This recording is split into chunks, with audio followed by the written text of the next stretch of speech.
All right, welcome into the Important Nonsense Podcast. Steve Bonham, Neil Smith, Mike Manning.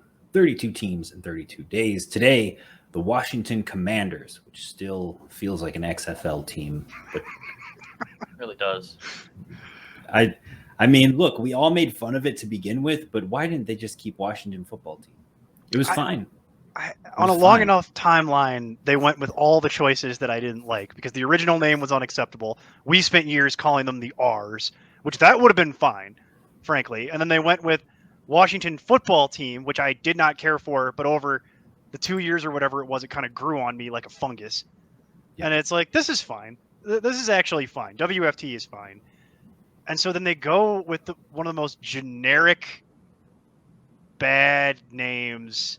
It's like they went on Madden or like Madden from like early 2000s whenever you created the team or something like that. And like you just randomized. Tiburon Sharks. Okay, yeah. I'm glad you said it because I was actually advocating, why not just be the Tiburon Sharks?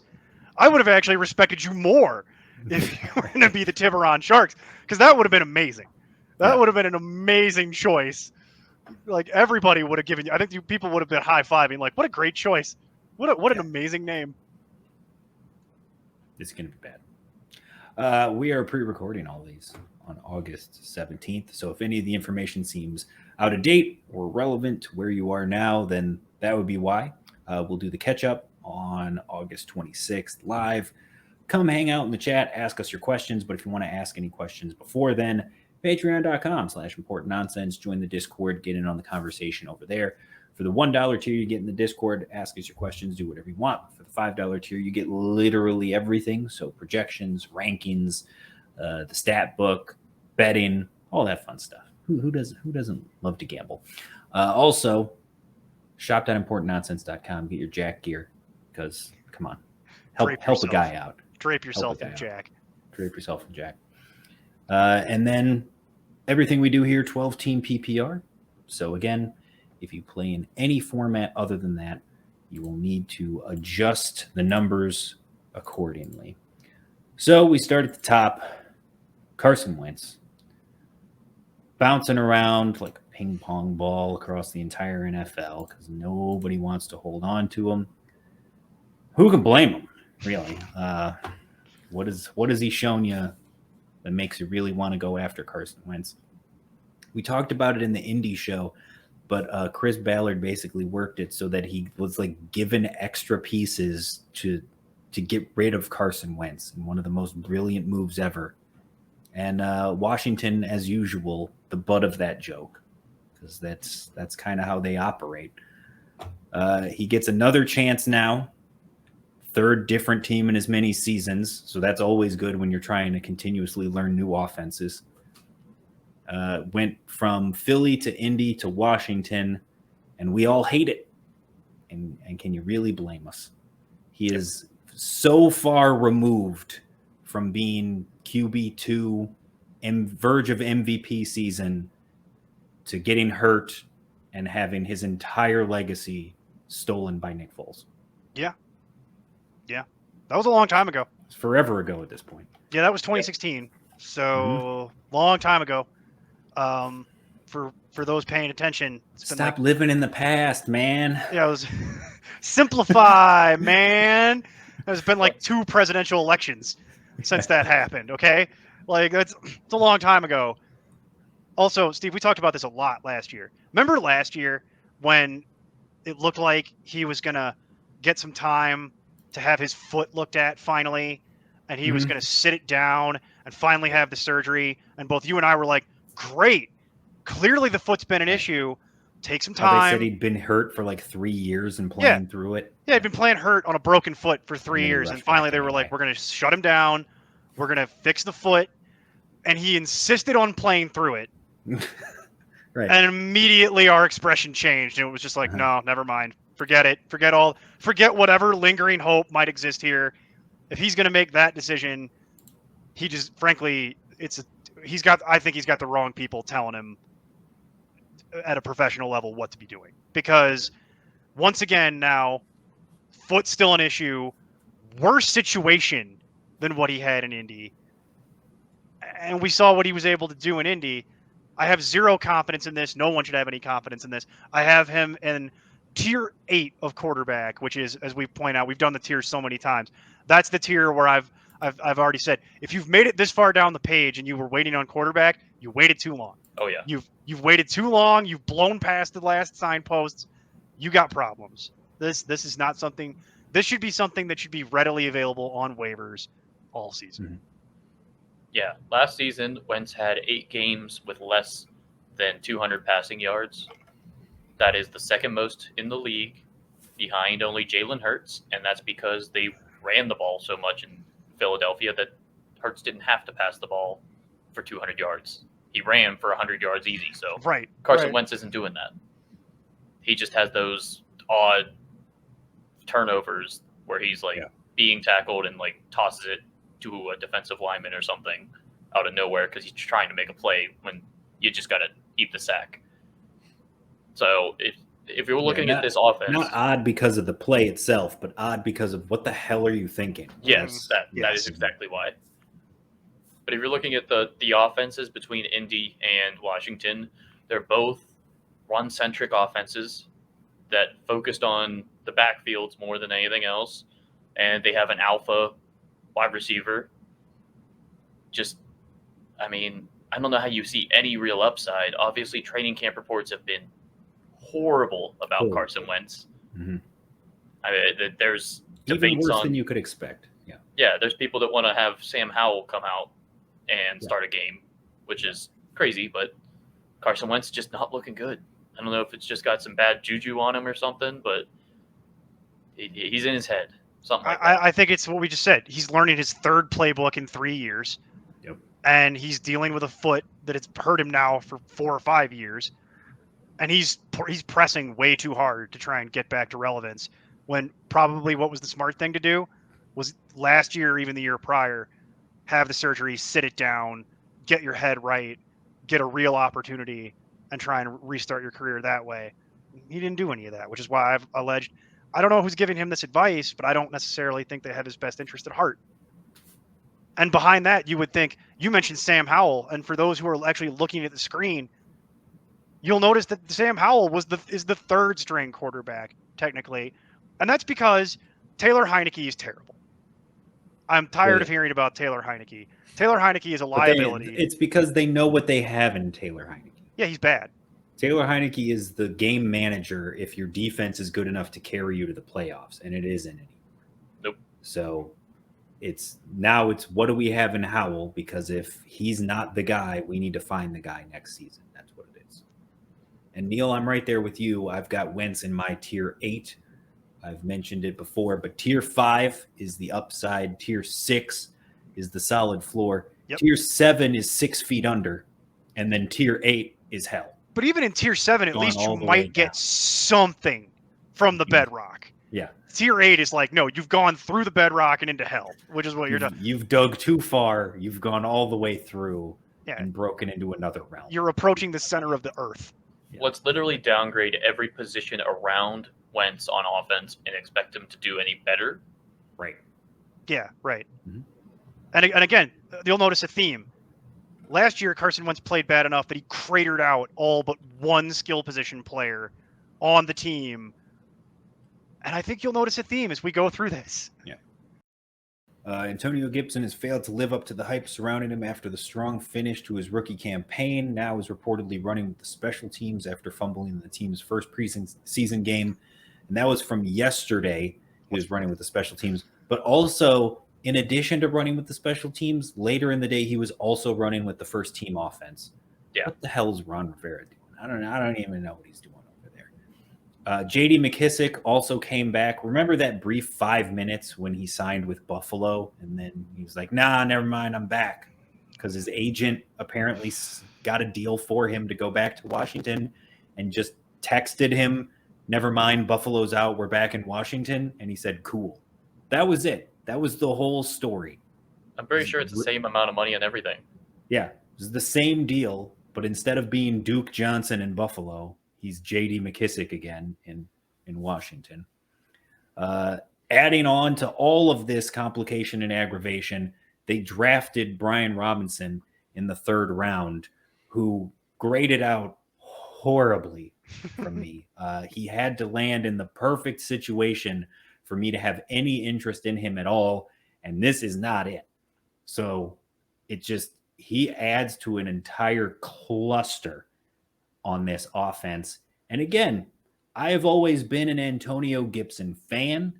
He is a wide receiver converted to a running back, which to me immediately screams pass catching back. Give him that opportunity. And he's been put into an offense where JD McKissic is the pass catcher. Now they draft Brian Robinson to essentially be the goal line back because, shocker, the wide receiver can't get it in from the goal line. So now what? You've got Antonio Gibson running between the damn 20s? Ron Rivera, what are you doing to me? I mean, it's the truth. That's what it is. That's what it's what all the tea leaves lead us to believe that is what we will be watching on Sundays. They don't believe you. We talked about this during the auction that you and I recently did internally here. Yeah. And Antonio Gibson fell in that auction a little bit lower than I think what people were expecting.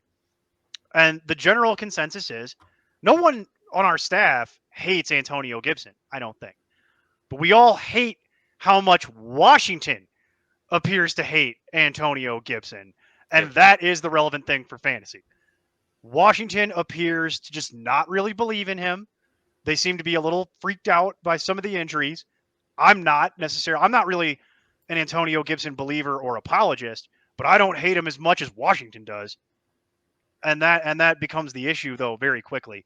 So for me, Antonio Gibson, it's just really hard for me to get excited about wanting to draft him in any meaningful way when I believe that JD McKissic is going to be there to siphon off all the pass catching that should be going to Gibson. And then they bring in Brian Robinson, to your point, Steve, literally to be the goal line back. Yeah. And then it doesn't help you that in limited work, Brian Robinson has looked good so far in the preseason. That's also really not helping. I mean, none of this is helpful. We know what Robinson is going to look like. Yeah. Like he's been it all throughout the year he had in Alabama.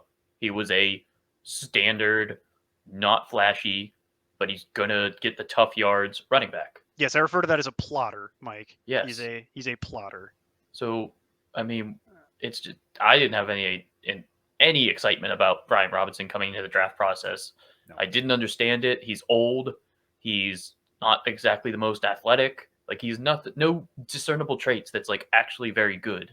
He's the epitome of the idea that running backs are completely replaceable.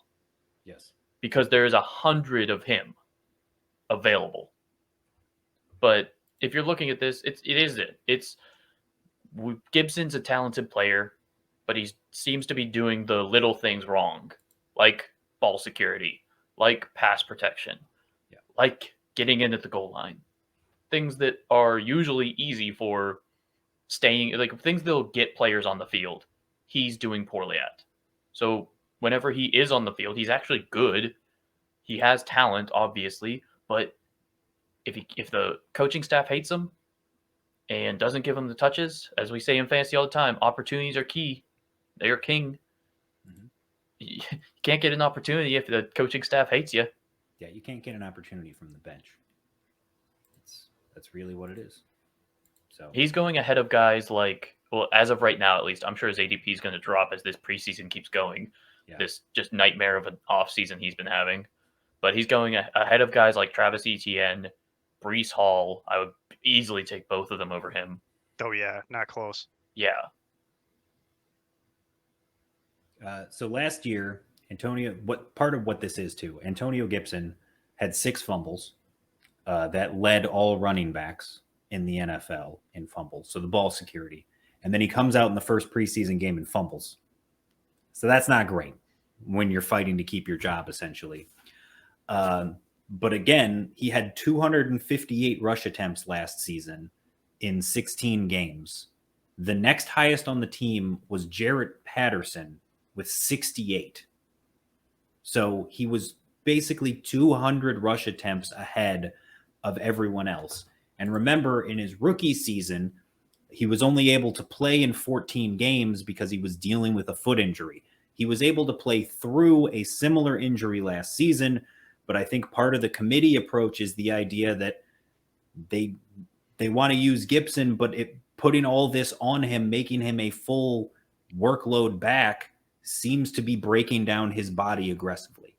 So they're going to try to take some of the pressure off of him by giving some of the between the tackles stuff to Brian Robinson. They're going to continue to throw the ball to J.D. McKissic. But even with McKissic there, each of the last 2 seasons, he being Antonio Gibson, has averaged about 47 targets and 40 receptions. So he's still getting some passing game work, just not the gigantic volume he could get. Right. If J.D. McKissic wasn't there to soak it up.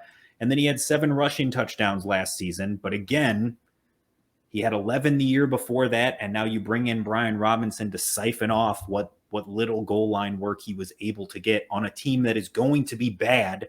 And the red zone opportunities are going to be rare to begin with.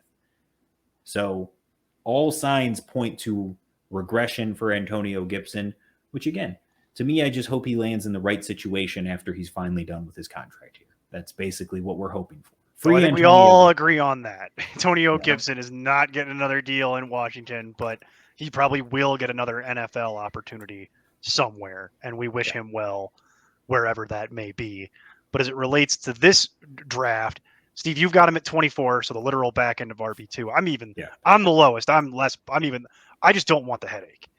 So I've got him at This is the lowest I've ever. I know. People should know that year on year. You normally have him way higher than 24. And it made me sick to do it, but I have to do it. Well, I normally have him way higher than 29, but I've got him at 29 for all the reasons that we listed. And also, I don't want the headache that this is going to devolve into, because it will be a headache to deal with every single week. Mike, you're right in Steve's neighborhood at 25. ECR's got him at 23. What's his current ADP, though? 19. See, and that's the concern. See, that's the issue here. Because that's something I now have to count on week in, week out. I'm willing to just let this be somebody else. Halfway through round 4. Yeah, I'm more than willing to let this be somebody else's problem. Yeah, there's no chance I'm taking him there. Like you said, Mike, I'd rather have J.K. Dobbins, who's behind him, Etienne, who's behind him, Elijah Mitchell, Breece Hall, A.J. Dillon. All these guys going behind him. Like 2 rounds behind him. I'd rather have those guys. And then just to wrap up running back real quick, we don't care about the rest of it, right? Like, do you want McKissic? You and I borderline care about McKissic if you go by our rankings. You've got him rated at RB 30. Again, it's the volume. So right, I've got him at 34, and that's because it's PPR. Yeah. So I'm okay with taking McKissic as a flex running back because ECR has him at 43. It's the Nyheim Hines conversation all over again. Yeah, exactly. It really is the Nyheim Hines conversation. In PPR, you love it. In any other format, you're not interested. In any other format, there's no point at all. But if you're playing PPR, I will take a shot at McKissic as a flex running back, especially because given ADPs, it's a pretty good value for what you can actually likely get. So I would be okay with that. And Robinson isn't draftable. You couldn't pay me to take Brian Robinson. I was okay with Robinson in Dynasty, but for nothing more than a late 3rd round pick to see if maybe you get lucky, because every running back gets drafted in Dynasty, right? No matter what. So I'm fine with that. But in redraft, no. He's going undrafted right now, and that's the way it should be. As he should be, yeah. McKissic is the one that's actually somewhat interesting here.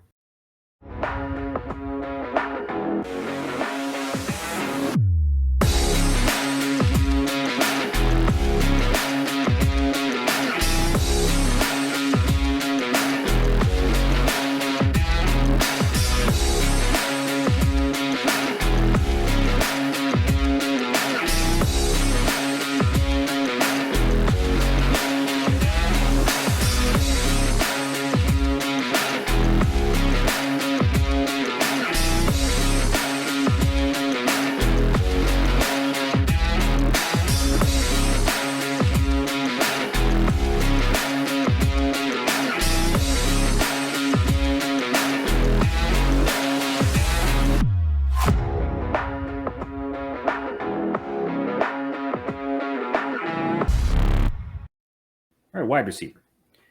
Scary Terry. He has been more afraid of his QBs than the defenders throughout his career.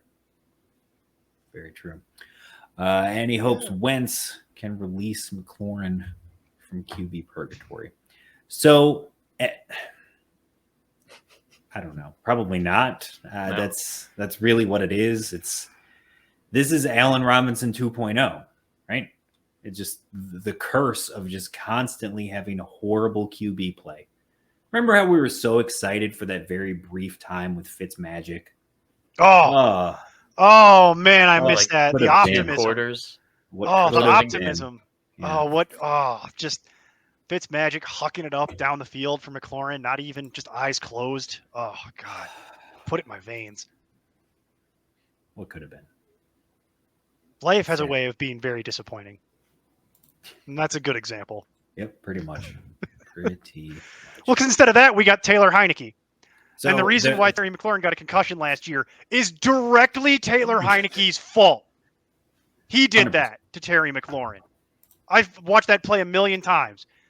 And if it was up to me, Terry McLaurin should get one free shot at Taylor Heineke. Taylor Heineke can have his helmet on, but he gets one free shot because that's all Taylor Heineke's fault. Locker All room of it. justice. Yeah. In addition to that, he was dealing with a contract dispute this whole offseason. They resolved it, though. He signs an extension because he's a masochist, I guess. He just wanted the money. I can't. Hey man, really- that money spends. That I was gonna say those checks cash and that money spends just Either like way, any yeah. other money. So They Take also what you can get. drafted Jahan Dotson in the first round this season. Curtis Samuel was their big acquisition last season, but then got hurt and missed the whole year. So now he's back. Doesn't really seem like it matters. No. They have other pieces behind them like Cam Sims and De'Ami Brown, but for the most part, the re-signing of McLaurin and the drafting of Dotson kind of squashed anything on the back half of that wide receiver line. So really, it's just the top two that we're concerned about. We'll start with Scary Terry.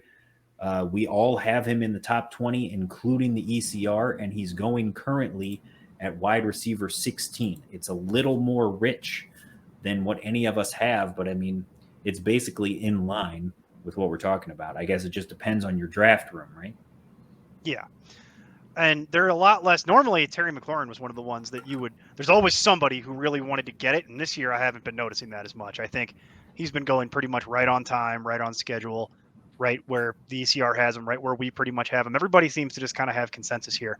And I think it's kind of the Michael Pittman effect from last year. Wentz didn't play well, but he was good enough to prop up and make Michael Pittman matter. But he's only good enough to support one guy. You only get one. So I think you get to pick depending on who you are. And we'll get into why that matters here momentarily with the next person we're going to discuss. But for me, and I think for all of us, I don't want to speak for anybody here, but based on how I'm looking at the page, I think we all pretty much agree. If Carson Wentz can only support one guy, that guy is Terry McLaurin. Yeah. We've seen him do it so many times. Terry McLaurin is a next level. He's an elite level football player. To your point about Allen Robinson, it's the same conversation historically we've had there.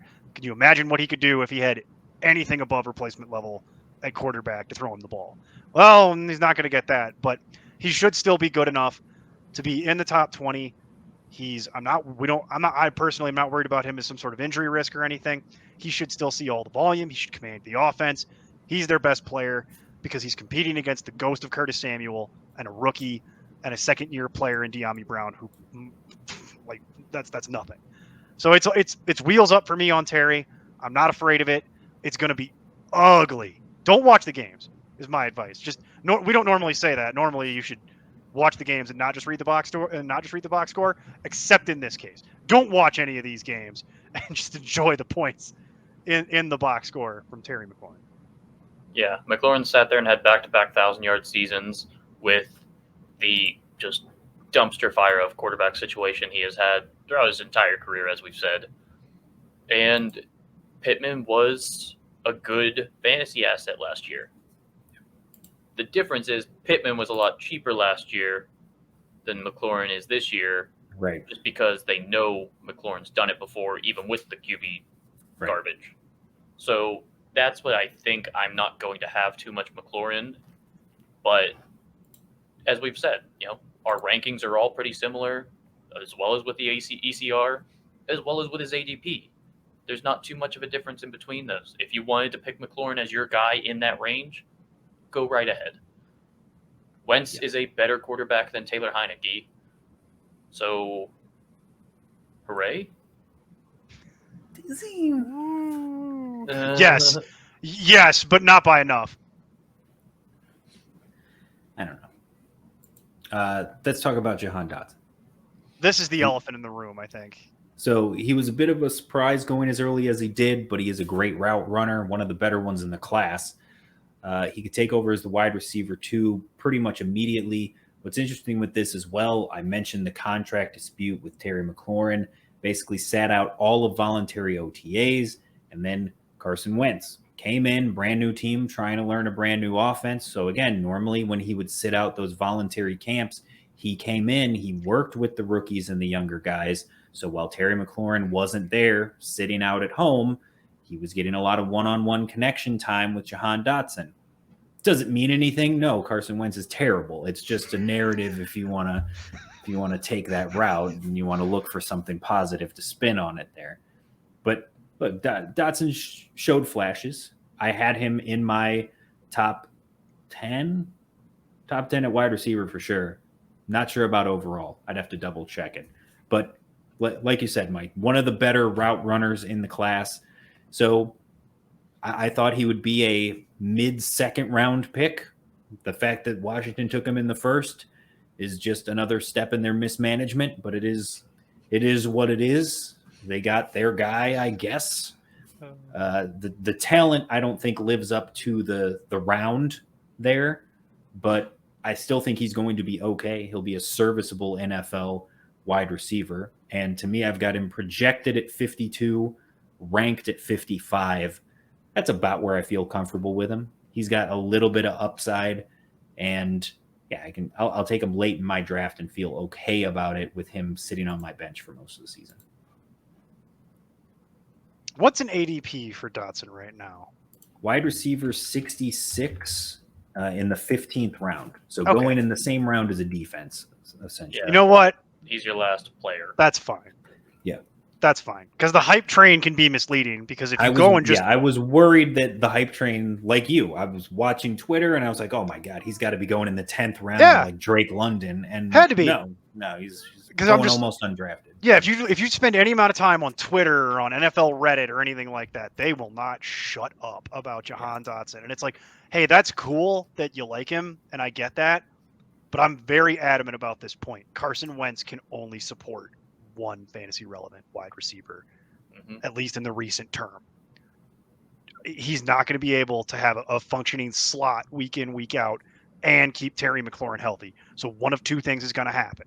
Either Terry McLaurin's going to crater, which would be bad, and then Jahan Dotson will matter, or Jahan Dotson doesn't matter. And for me, I go on the camp of Jahan Dotson doesn't really matter, because I refuse to buy into the narrative and that this rookie is going to ascend and take the sandwich out of Terry McLaurin's mouth. I've seen plenty of guys try over the years in the Washington locker room, and they've all failed. So I just don't buy it. But if he's going in the 15th round and that floats your boat, and he's your 6th wide receiver or whatever it is, because you think you might get lightning in a bottle, I'm not going to tell you not to do that. Doesn't matter. Yeah, I thought he was a fine player coming out into the class. I didn't have I had no thoughts of him being a first-round selection. Right. And seeing him go, I don't remember if the Commanders traded up or if they traded slightly back, but either way, they picked him way too early. And that's just a standard Commander move. Yes. He's a good player, not great.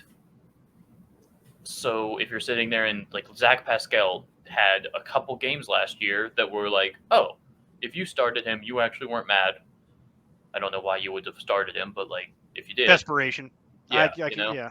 There was a couple games last year that Pascal had a reasonable 2 touchdowns or something along those lines. So is Dotson going to have his games in 2022? Yes, he will have a game or so, maybe a couple. That's about all you're getting out of him, though. And do you think you can pick that week and be confident about this is the week he's going to have a good week? I don't. So, as we've said multiple times here, Carson Wentz just can't handle multiple offensive players. It's just going to be a committee behind McLaurin, and it's going to be an aggravation for anybody that wants to take a piece of that pie.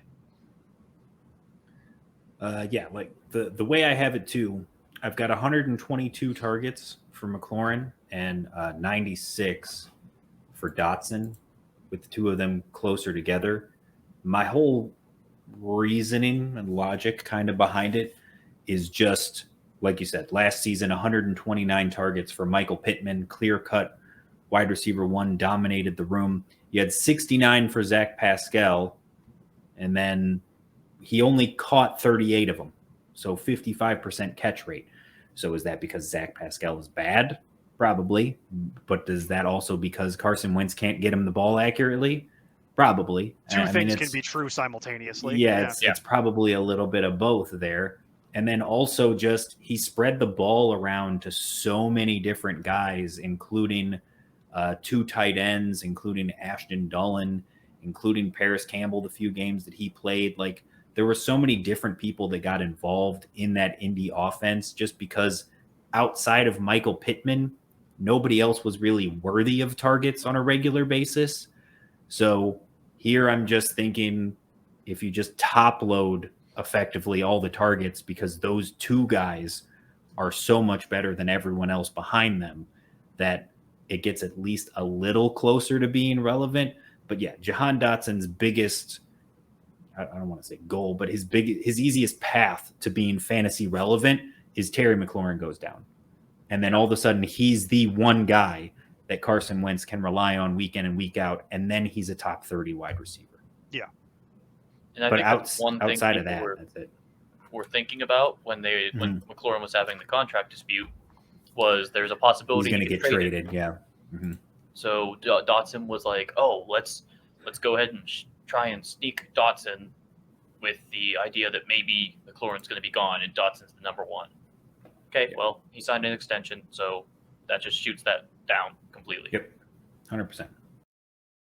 Logan Thomas, another player coming off an ACL this past season. He's also a question mark to start the year. As it is right now, we still have no idea if he's actually going to be able to go week one. There's a strong possibility he actually starts on PUP. So we don't know. We're gonna play it out and find out. Even if he does play, do you care? Not really. Not particularly. He's in that weird. He's in that dart throw territory where you punt tight end and you need two at the end of your draft, so you double tap it. Sure.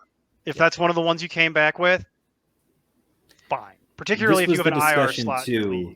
Like we had this talk last year, Neil, where Carson Wentz, does he love throwing to the tight end, or was it just because he had Dallas Goedert and Zach Ertz? Right. Well, he goes to Indy, and it was just because he had Dallas Goedert and Zach Ertz. That's right. So Logan Thomas doesn't all of a sudden get a boom because Carson Wentz came to town and loves tight ends. It's just he throws it to whoever the best available receiver is, and we already talked about who the two best available options are, and honorable mention to J.D. McKissic. I mean, Logan Thomas is fighting to be, the fifth option behind the two running backs and the two wide receivers? And I mean, I'd probably put Samuel over him. So sixth? Yeah. Sure. They're talent-wise, at least. But yeah, but I mean, like, opportunity, maybe he could get as high as 4 if everything went his way. But that would be like somebody would have to probably get hurt in there. And it's hard to predict that, and I wouldn't want to try.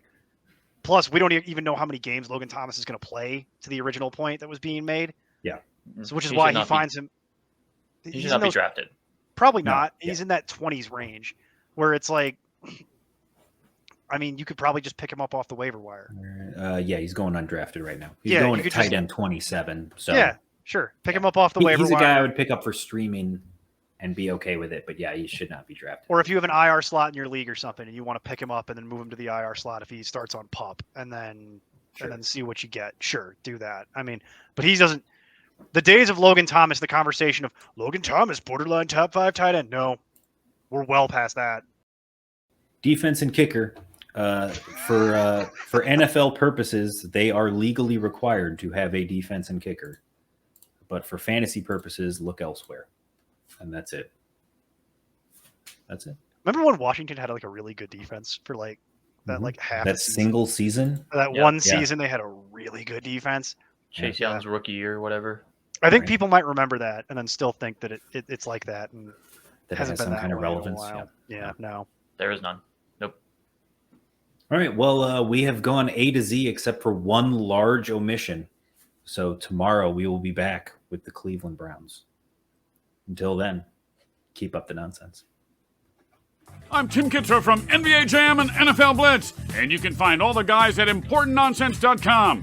Kaboom!